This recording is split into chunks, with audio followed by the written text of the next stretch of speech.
Hey guys, welcome back to another sports stuff video. Today, we're going to be talking about the Houston Texans and their offseason plan to turn this team from a really good team into the best team in the NFL. So if you guys do enjoy, please leave a like, comment, subscribe, hit the notification bell to be notified when I post next. Let's get into this video. So, starting off at cuts and or trades, we're at currently negative $2 million, as most playoff teams are. They're, either in the negative or teetering on the negative. So, to get that money back up into the positive, we are going to be trading Kenyon Green. So Kenyon Green last year had a 39 PFF grade, 40 pass blocking, 45 run blocking. He has not worked out at all for Houston, right? He's really cost a few games with his bad play. He constantly gets beat on the inside, not as athletic as you would hope he is. He allowed 5 sacks as a former first-round pick. That is not good. This experiment has not worked. So for me, I'm going to be trading him to a team that could use some interior line, and maybe they can develop him elsewhere. I'm going to trade him to the New York Giants, and Giants get Kenyon Green. And Houston, they get off that failed prospect with a 5th round pick, number 154. So they trade him away 3 years into his career. Again, he hasn't worked out. He has been a major issue for this interior offensive line. So they move on. The Giants, they get a young prospect that maybe they can develop. He's only 24 years old, so maybe they can develop him into a better player. But they got to move on from Kenyon Green. Just like how the Giants have to move on from Evan Neal, the Houston Texans got to move on from Kenyon Green. Maybe a new scenery and a new offense and a new coach will be able to get more out of him. Next, I'm going to be cutting Denico Autry, the veteran. Denico had 8 tackles, 3 sacks, 0 forced fumbles, 6 run stops, and 17 pressures last year. He's a 35-year-old rotational pass rusher, and for the money that he's making, how close we are to the cap space, he's going to be a cap casualty. Not many guys in this roster are worth cutting, so it's going to be one of those sucky, like, I wish I didn't have to cut him, but to make sure that we have some money to play with in free agency, it's one of the things I'm going to have to do. I do see them maybe trying to bring him back on a cheaper number. He's a veteran presence to that locker room. And D'Amico Ryans, from all the interviews I've read about him in prep for this video, he really values his leadership and his experience for these young guys. But again, I think to be a cap casualty, I do see them trying to re-sign him, but I think he could get poached by another team elsewhere. Then some restructures I'm going to be doing. Larry Tunsil, left tackle of the future. He's going to finish his career in Houston. Restructure for $10 million. Daniil Hunter, who's been a really good pass rusher the last year for them. Restructured him for $13 million. Titus Howard at right tackle, restructured for $11 million. And Nico Collins, their star wide receiver, restructured for $8 million. That opens up $42 million in cap space to do some re-signings and some free agency moves. And speaking of re-signings, you had positive $50 million to go and spend. And I'm gonna do no re-signings, right? All the guys that are leaving this team, honestly, Stephon Diggs, there's rumors that they could try and re-sign Stephon Diggs, but I'm gonna let Stephon go. I'm gonna invest on young guys into the draft to really fill up that wide receiver room, because it didn't work paying him a lot of money. It didn't work trading for him. So I'm gonna, more or less reinvest through the draft and maybe sign one veteran who had a cheaper number. Entry free agency, then you have $50 million. The first guy I'm going after is DJ Jones from the Denver Broncos. Last year, had 33 tackles, 1 sack, 0 forced fumbles, 25 run stops, and 17 pressures. He's a great run stopper, and for this defense, stopping the run is important. Both Daniil Hunter and Will Anderson, they can handle the pass rushing duties. With DJ Jones getting those 17 pressures is cool. The 1 sack is cool, but I want DJ Jones to eat up the run.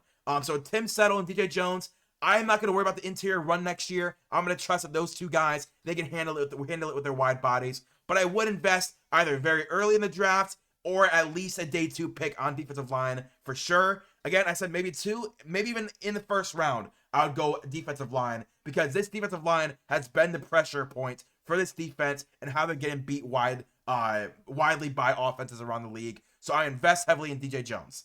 I'm going to give him a 2-year, $18.5 million deal, $13 million guaranteed at 70% to ensure that we can stop the run next year. Then I'm going to be signing Mekhi Becton away from the Philadelphia Eagles. Mekhi had a 75 PFF grade, 64 pass blocking, 75 run blocking last year. He had a much improved season from his starts in New York. He did play the best offensive line. I hope he would improve. Some of his flaws are overlooked by Lane Johnson. Lots of guys on TikTok have gone over that. But for me, I still think he's worth it. And he's a much better option than the guys that are on this roster. Put him next to Larry Tunsil. I think Larry Tunsil can do the exact same that Lane Johnson did. When Mekhi Becton, bites a little too hard on run blocks, just like Lane Johnson did, Larry Tunsil can cover that up for him. But overall, I do like Mekhi Becton for this team. I give him a 2-year, $24 million deal, $16.5 million guaranteed at 72% guaranteed to ensure that we are fixing the interior of the offensive line issue. Then some veterans that I think could come to this team and really improve. I'm going out for DeAndre Hopkins. The reason I do this, I think DeAndre Hopkins got really screwed over by Bill O'Brien. And I think, he didn't get the Super Bowl ring in Kansas City. I think he could go back to Houston, where it all started, with a star quarterback and try and win one for the city he was drafted in. So DeAndre Hopkins, he had 56 receptions for 610 yards and 5 touchdowns.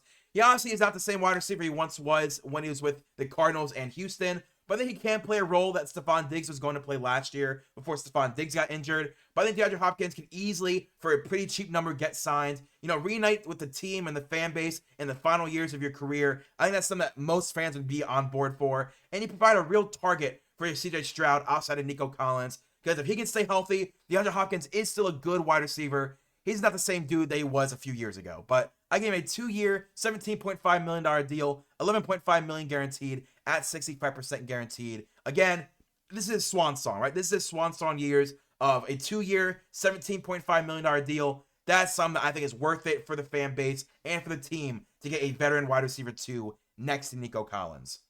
Next, I'm going to be signing Marcus Epps at safety. Last year, had 16 tackles, 0 interceptions, and 7 run stops. He's a solid veteran backup at safety. I signed him most importantly because not only is he a good tackler, but he plays strong safety and free safety. So you can then free up one of your roster spots to put in another spot in the roster, knowing that Marcus Epps can come in for both guys. He will provide a valuable piece of the secondary, a 1-year, $2 million deal to try and win a Super Bowl for Marcus Epps. Then entering the draft, you have $22.5 million in cap space. Again, like I said in the last video when I did the Vikings, this is the number I like to be at. In the 20 millions, where you have plenty of money to sign your draft cap, the draft guys, but also money to keep playing if you wanted to. So enter the draft. Here's what I do.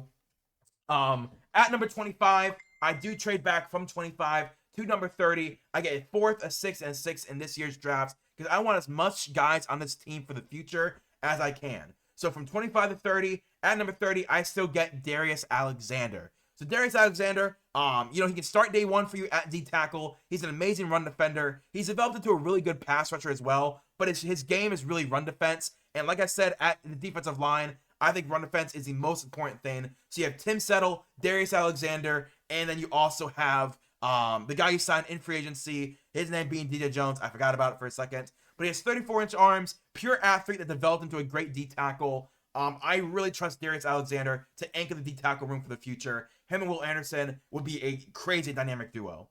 Then at number 57, grabbing Cam Scatterbo from Arizona State. Cam, I think he can eventually replace Joe Mixon as the lead back, but year 1, I do see him playing in tandem with them. He's been a do-it-all guy in Arizona. He has great contact balance, but also year 1 could be a receiving back, right? At Arizona State, he did everything. He was a receiver, a runner. He did it all. And I think in Houston, once Joe Mixon, leaves or retires, he can take over that spot for him. But in the first year or 2 of his career, play in tandem with Joe Mixon, and that's a very good, powerful running back duo to ensure that's not all on CJ Stroud's shoulders.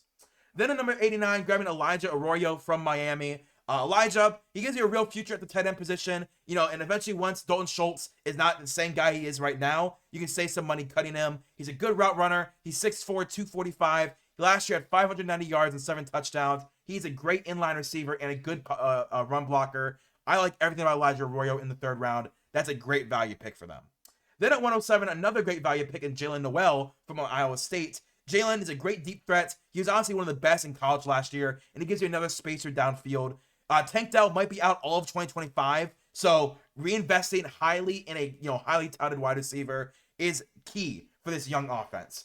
Then number 125, grabbing Jack Kaiser. Again, he fits as the weak side linebacker over Henry 2020. He's a good run defender, good route runner. Not good route runner. He's a good rotation guy for you.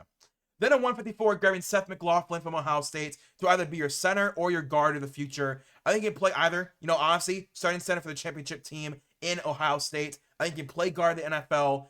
He improves the interior of the offensive line, which was a pain point for this team. And that is honestly, as you can tell, is my emphasis, is fixing the trenches. And Seth McLaughlin can come in and fix the trenches.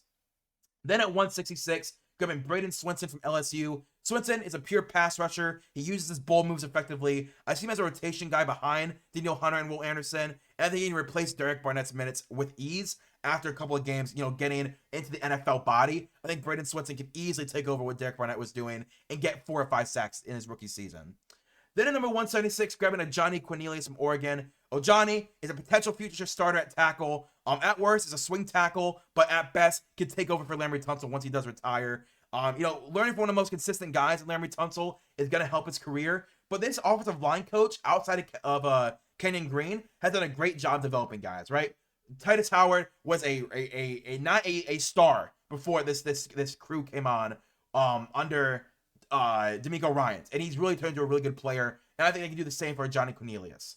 Then at 203, grabbing Efton Chisholm, one of my favorite FCS guys. Efton, great slot receiver. He's an immediate target for intermediate target for CJ Stroud. He can be a check down dude, and it's another body with lots of experience and lots of skill that CJ Stroud can rely on. Because again, with Tank Dell gonna probably be out all of next year, you have Nico Collins and John Mechie.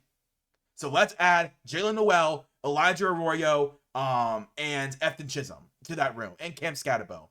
Then at 242, I'm going to be drafting a center again in Drew Kendall. Another center / guard insurance. Plenty of backups are needed. Again, like I said, the worst part of this team was the interior of the offensive line. I addressed it heavily in free agency and into the draft. He was a long-time starter at Boston College. He was always a consistent guy. So I do trust him to probably make it, at least as a backup in the NFL. But let me know, guys, down in the comments down below what you thought of this offseason. Investing heavily in through young guys in the draft, I think is key for this team to try and win a Super Bowl. They don't have endless amounts of money, but I think being smart with the money you do have is what's important, right? Grabbing DJ Jones to be a run stopper, grabbing Mekhi Becton to be a guard of the future, bringing back DeAndre Hopkins to be that veteran wide receiver and have his swan song years, and in the draft, grabbing guys who can start for you day one with high potential for the future to be franchise pieces. That's what they need to do this year, and it's exactly what they do in this mock draft I did. So let me know, guys, what you guys think down in the comments down below. Let me know what you would rate my offseason plan overall, and I'll see you guys later. Peace and bye.